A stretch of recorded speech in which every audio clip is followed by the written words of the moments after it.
All right. Hey, everybody. Got another one for you. Going to be knocking out Apocalypse today. So, loaded my pencil here.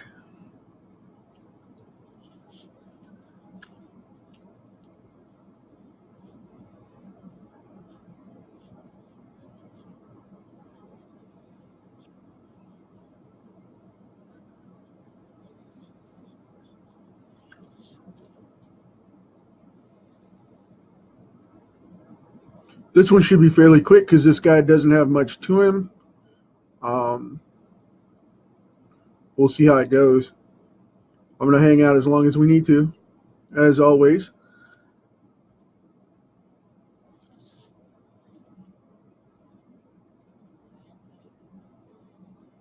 Had to knock out some charity covers today, as well as record a new podcast and all that fun stuff, so it kept me a little busy hopping around to get the work done. But, yeah.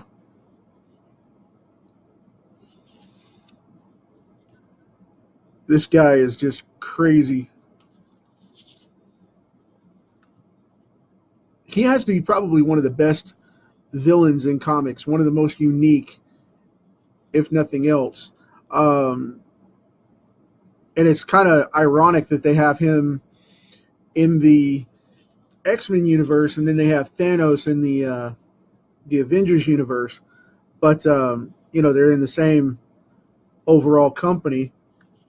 But still, they've always been isolated and played apart. I mean, if we ever saw Apocalypse get together and join up with a character like Thanos or something like that, or Ego or any of those other major villains. I mean, even someone campy like Mojo would be interesting to see them get together and work, because on a galactic level it would be so much more intense. But it is what it is. So I really dig this character. I was a huge fan right about the time that I first experienced Apocalypse. It was cool because it was in the original X Factor run right after he created the Horsemen, and it was phenomenal. Up to that point, though, I mean, I really didn't dig the character very much at all, and I didn't know much about him because he was always so already pre-developed, and the X-Men had gone across him so many times. He was like watching Magneto. It was a guaranteed thing. He was going to show up. You knew he was going to cause havoc, and then he was going to disappear. And I had to go back and read all those classic stories after the fact later when I was building my classic collection. And that's when I discovered who this guy really is as a character. And it's phenomenal. And now that they're digging into the Egyptian past and all that, his connection to Cable, his connection to Professor X prior to him developing his abilities, that's a huge play for me in comics. I mean, that's like the hidden history of Wolverine when everybody found out that he was kin to Sabretooth and all that. And, that's right up there with finding the history of the Joker. Who's the real Joker? That's just one of those comic milestones that you really watch out for. And it's a great character to track back, but a lot of people don't.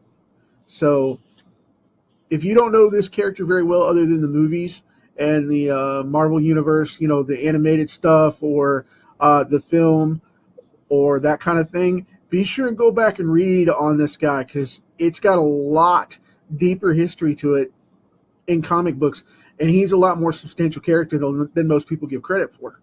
So be sure and check him out. I always wanted to be able to draw one of the storylines with this guy in it, and I'm actually working on a fan feature for the X-Men that I'm working with a couple of other guys that are going to be coloring it and whatnot for me. And um, I wrote it, and I'm going to be working on the inks, the pencils, and possibly some of the inks for it. But I'm going to be doing a fan feature piece where I'm going to be telling a twisted timeline story of the alternate universe X-Men, and just to see what happens. It'll be a fun play on it. It's going to be a free web comic. You guys will be able to check it out for nothing. I'll let you know more information about it as it develops. It's going to be coming out the end of this summer, and just check it out, see what you think. It's going to be a fun ride. But yeah, this guy is just somebody I've always wanted to draw professionally, and I don't see me working at Marvel anytime soon, just because of the way they search out talent. I'm not saying that it won't happen, because I know a lot of guys over there, and it's supposed to be a great company. It's just they don't pick new talent very easily, and they tend to go from in-house or from completely different resources than commercial American artists. So we'll see what happens.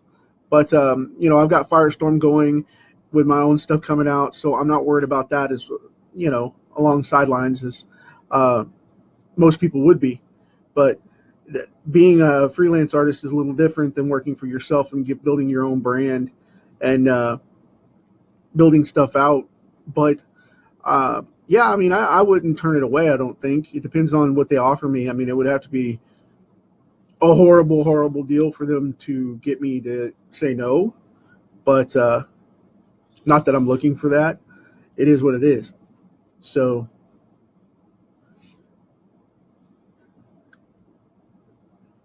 cutting into this eye here. Now, normally I don't recommend cutting eyes sharp because it makes them look blocky.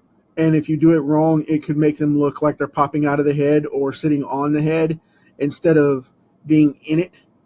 So in this particular case, though, I did arc the eyes a little bit more than normally, and I wanted to dig into that brow and make it pop off because he doesn't have eyebrows. He has ridges, and it's very primitive in the way that his eyes and his nose and his face are, because he has these slanted ridges across here, and they pop out almost like a Neanderthal or a classic caveman type of look.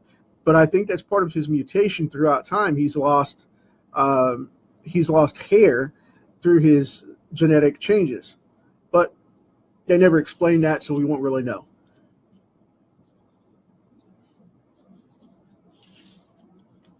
But the dude's got a very unique look, none none like in any other character. So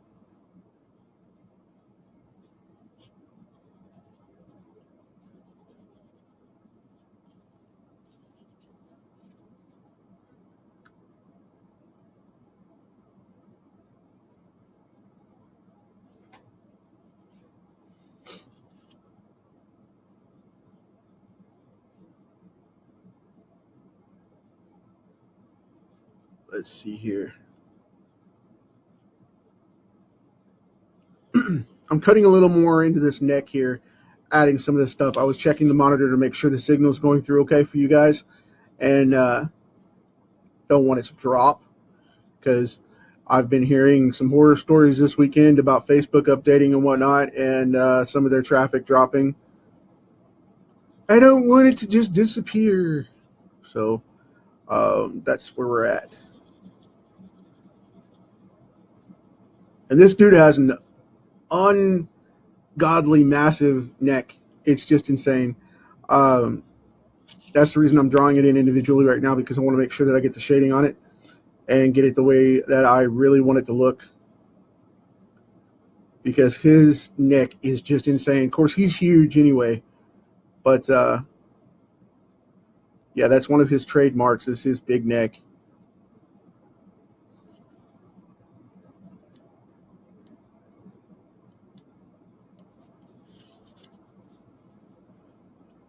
Been following a lot of the CDCC stuff, and at the end of a panel yesterday, supposedly, I can't find anything from DC to confirm it other than what the news sources say, which it's been everywhere and no one's denied it, so I'm guessing it's part of it. There's a big thing going on right now with DC Comics announcing that the industry is in peril, and I don't know if it's true or not, and I think it's just hype. But if there's a problem with the direct sales market, it's because of the fact that DC and Marvel and all these other companies, they're not positioning themselves correctly for direct sales. That's the problem. And they're not embracing the digital other than free. And, they're trying to base their target market on teenagers and millennials. Well, guess what? Teenagers and millennials, they don't read paper comic books. They barely read paper comic books at all. They buy them for collectability of specific things, but they don't buy them for a collectability purpose like the old 90s market that a 40-plus-year-old person would buy. Totally different. And Marvel hasn't shifted their market for that, nor has DC yet. They put out digital free comic versions of stuff as they go along.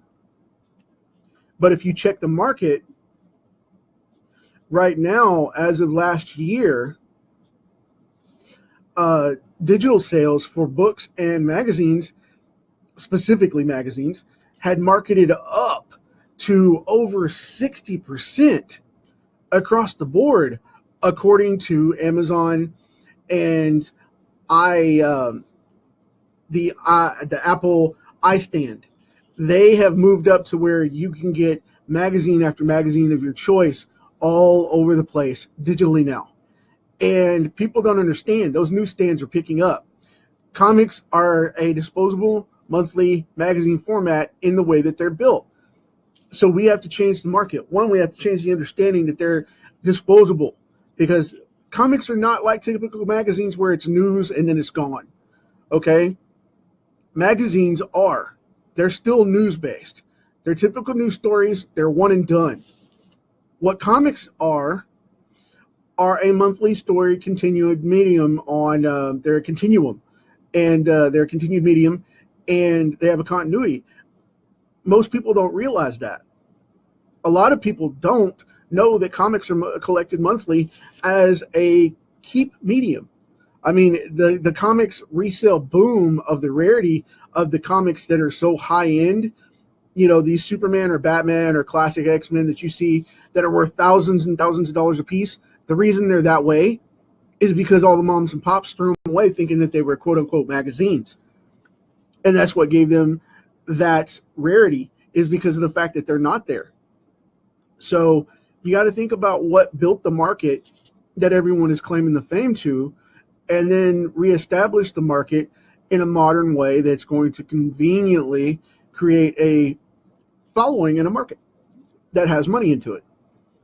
And Marvel and DC need to come together and say, okay, this is where it's going to be. This is the Marvel standard. This is the DC standard. And stop giving away their digital comics for free and start charging for them, and get out of the paper monthly. As soon as we decide to get out of the paper monthly as comics, as comic creators, and I'm not saying totally demolish the market and not do paper at all. I'm just saying do digital first, then do a print monthly version if the collectible market comes back, or do a print on demand instant version to build the instant monthly books as people want to order them when they buy them online, as well as collected.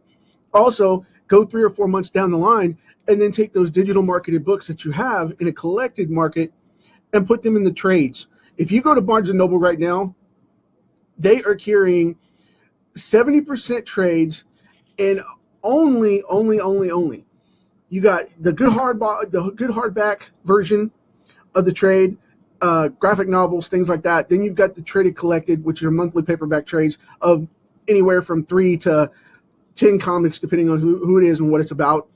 And then you have the other 70%, the other 30% of that market going in from the 70% side. You have that other 30% of that market open for the monthlies, which are on stand, and they are dying. and it's getting down to where they're saying that by the end of the summer of this year, Barnes & Noble put out a report saying that their magazine distribution is going to go down 30%. So guess what? That comic industry is going to be wiped out. It's going to be probably less than the top 10 titles. So think about that. That's where the market's turning. Between 2019 and 2020, I'm predicting right now from what I'm seeing that the industry is going to flop print-wise. It's going to be a print-on-demand market. It's going to be extremely collectible, and it's going to be a trade market conversion. So you're going to have to think about that. Where's your next comic book going to come from? How do you consume comic books today? Where do you consume your comic books at? I still buy paper comic books, but it's a rarity for me to buy any because I just don't get the stories of the Marvel Now or the New 52 and the Rebirth and all that. Very few comics do I collect from Modern Comics. Most of my paper comics are older model comics and collectibles filling holes from past series. Think about that one.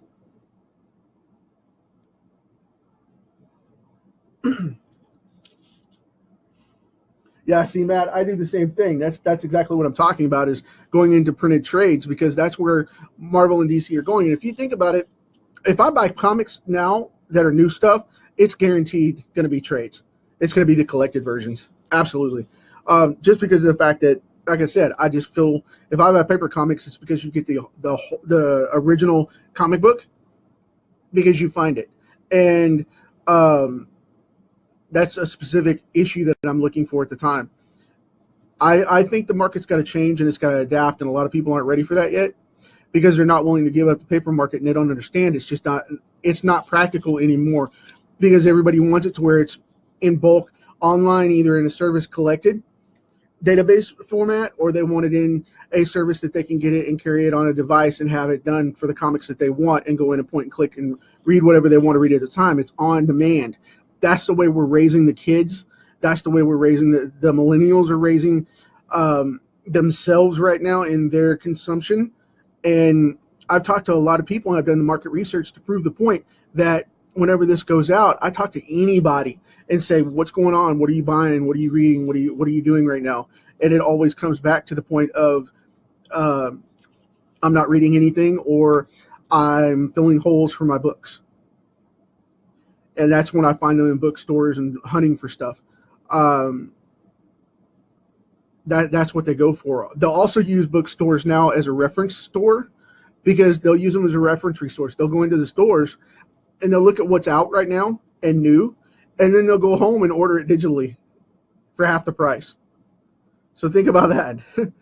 So if we want to have a compelling market that's going to build out and be a happy place for comics, we have to go in and say, okay, this is where it's going to be. This is the direction it's going, and start putting out a digital first version at an affordable price of the same cover price of what we're doing right now, while it's still adaptable. Because if the market flops and for some reason they take all the books off the market, what's going to end up happening is you're going to have a bidding war, and it's going to depend on what the current market status is in comparison to what's out there now. Right now, comic books can face the $3.99 or the $2.99, $3.99 range because of the fact that it's still plausible in comparison to the print world. What consumers don't understand is, excuse my sniffles from my allergies, it's just set off this afternoon. What consumers don't understand is we still have to feed our families and still have to keep cruising here. And we still, it's not a one and done type of deal. They see so many of these individual creators come in and knock out, sketch cards like I'm doing, or they see them knock out a cover sketch or whatever, and they'll see them do a pinup, and they'll see them do color, pencil, ink, color, and they think that's what it is. And they think that because we can do these type of things so quick, that they can have a comic book that we can kick out super fast in the same type of timeline and it not be a big deal. They don't understand that we have to live and we have to eat and we have to pay teams and we have to interact and we have to live and market and pay for the overhead cost of the webs and the web posting and the distribution fees for these current services and all this mess. And it's just something that's massively becoming more of a pain than it would be a benefit. So think about that when we come into these markets and, you see news like that. As a consumer, as a fan, as a creator, whatever your position, most of us have multiple positions on this in regards to it. Come out and push for the best of the best, the win-win for the consumer as well as the creator, because we have to make our living doing this stuff. I don't have that. I have an advantage because I do a lot more than comic books, but it's just a huge, massive thing. If you want to draw a book completely from start to finish, that's going to eat up most of your time. And if you're not productive to where you can do that at that level, that's going to be something that you have to think about. Is your book going to make it? A lot of people don't have the ability to do teams and work together and whatnot and, do multiple things. You got to be very cautious about that because it'll bite you later. It really, really will. So, that's just my opinion on it. I saw that and everybody's freaking out about it. And it's just like, why are you even bothering?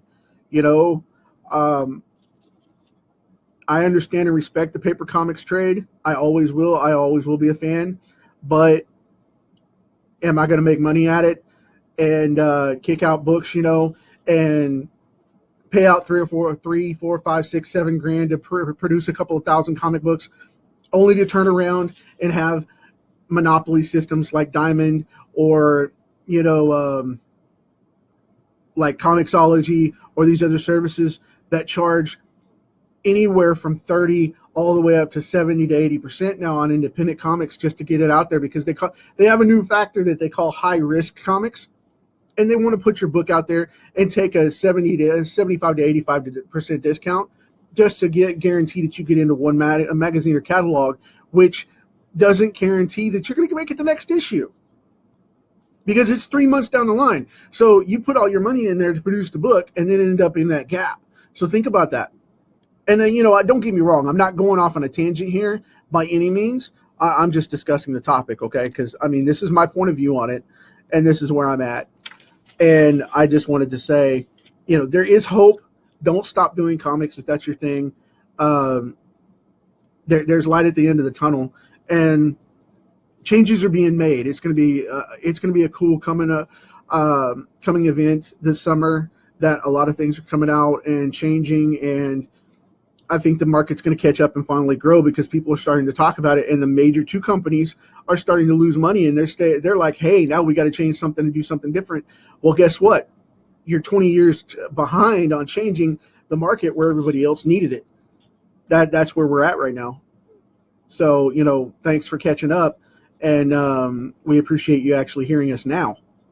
But it hit their bottom line. That's the whole point. Because Diamond was talking about 75% off the cover price for new comic books and independent comics. If you make it through their filtering system, they're going to turn around, which is, by the way, an editorial process engaged by your peers. If you don't know this, they're engaged by a panel of your peers. Your book is reviewed by a panel of your peers. You can call them and ask them about this. Their submission process is by professional comic book peers as the judge of whether you're going to make it. And the scary thing about that is that means they're letting other companies, your competition, look at your books. Marvel editors, DC editors, Image editors from their exclusive contracts are getting to look at your book to see if it's professional and quality viable for that. So their first gun is, going to point at you and say, okay, boom, we want to do this idea. So we've got something like this coming down the pipeline. They say that to Diamond, and then you're out. Think about that one. That's scary. Scary. That is a scary, scary place to be. But, that kind of stuff is going on. You have to meet so many sales requirements pre-order before you get into Diamond or DC. Diamond or Comixology. Excuse me, DC. I didn't mean to disrespect you guys like that. But, that's that kind of consideration, to even get listed. I was on for Catman Evolution #1 from Firestorm Comics. They had me posted and listed. Excuse me, catching on a throat drop here, so my allergies don't bother you guys. They had me listed, And they pulled my credit without even knowing, without me even knowing or notifying me that they did it, because of the fact that Comixology decided they didn't like the look of the logo that I had for the comic book at the time, because I used the company logo as well as the title logo in my bio description. So they cut me out for 9 months. And that was after a 9-month reprieve on answering me the first time for a book submission. So believe me, you have to be very cautious and careful with dealing with these people, and know that there is a lockout. Whether they say there is or not, of course, they're not going to tell you that, because they can be sued for being in a monopoly. But they're going to lock you out, and they're not going to give you the chance. Diamond, they're hit and miss, depending on your book, depending on who you know and where you're at. It is definitely politically driven and focused in that direction from what I've seen personally as an independent publisher. A lot of people say, you're wrong. I got my book in. Well, who do you know? Well, I know so-and-so over there, and they hooked me up. Well, that's because you had an in. So think about that one. I mean, I'm tired of hiding behind it and, worrying about Diamond not representing my books, or worried about Comixology not representing my books or whatnot. It's because of the fact that they're hiding behind that powerhouse situation, that they're not coming out and telling all these indie creators, no, we're not going to carry your book because you can't afford to pay us so many titles and so many licenses and so many books and blah, blah, blah. Well, now it's hitting, DC and Marvel in the butt, and we'll see what happens.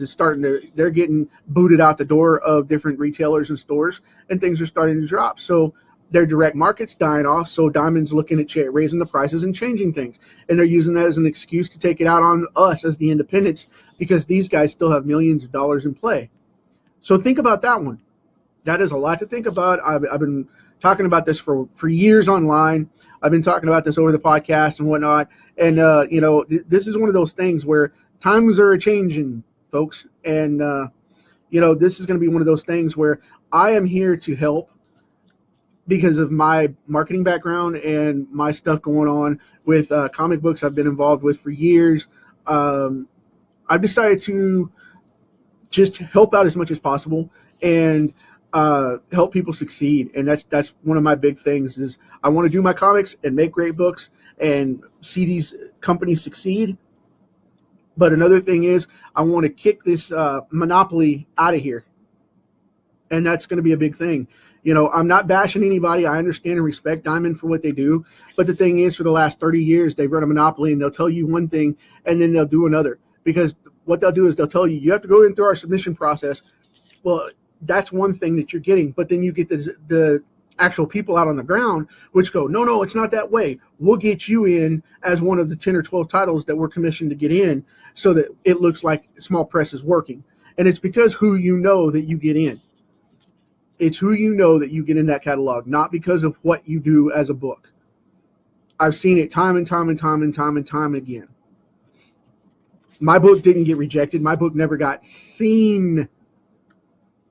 And am I sore about that? No, because I didn't submit to Diamond. I submitted to Comixology, which is supposed to be a much easier platform, owned by Amazon. Well, it turns out that they are behind almost 18 months in their posting as of January of 2017. That came from an email from their corporate office saying, well, we're backlogged right now. It may take a while for your book to get seen and processed due to so many submissions. But yet, 3 to 6 months after the new DC books come out, they get in line because they have so much of a range for the print sales, and then they make them aftermarket books is what they're doing through their digital stuff. So just understand that. When you see Marvel and DC doing digital, the first thing you'll see, allow me to show you something real quick, and I'll prove it. You want to see that they're testing the field for digital? This is a charity book that I'm doing for comic book covers for cancer. Now, this is a Nova book, standard right there, which no ties to the agency or John Rogers. This is just an example of my own opinion, okay? Now, you look right there, and it says Marvel Direct Edition $3.99. Now, if you look right here, it says purchase includes digital copy offer. See inside for details. They're giving away digital comic books just as a bygone byproduct, and they're feeling you out for monthly to see who goes to the digital version more, and they're building the stats on their market, whether it's going to go digital first or if it's going to remain a print market. Think about this, folks. Marvel and if you start saying or have someone say at you, bark at you, Marvel and DC don't go that way. They're still print forever. I'm not against print. I was in the market for a long, long time in the printing industry. I understand. Now, here's the thing. What you got to understand is they're big companies and they're going to build up their markets and their brackets. And what they're doing is they're testing those digital books that they give you for free right now.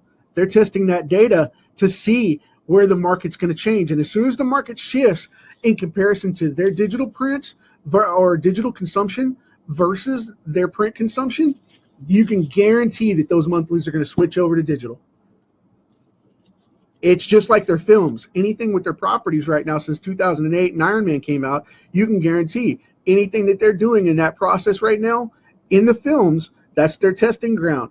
What they're going to do is they're going to test the characters, and if they work, they're going to track them, and then they're going to move them right over. If they have a successful movie property, you can guarantee they're going to make the transition.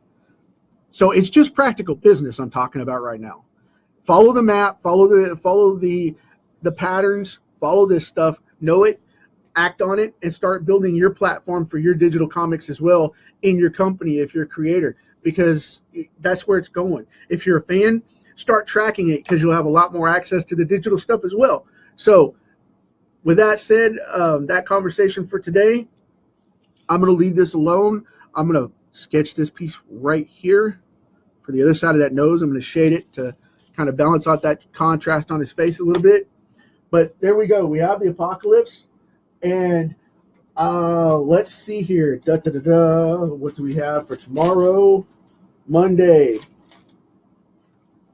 We have Maverick from Weapon X. That is a phenomenal character. He's got a lot of incarnations going on, a lot of things happening. I think it's a great one to check out.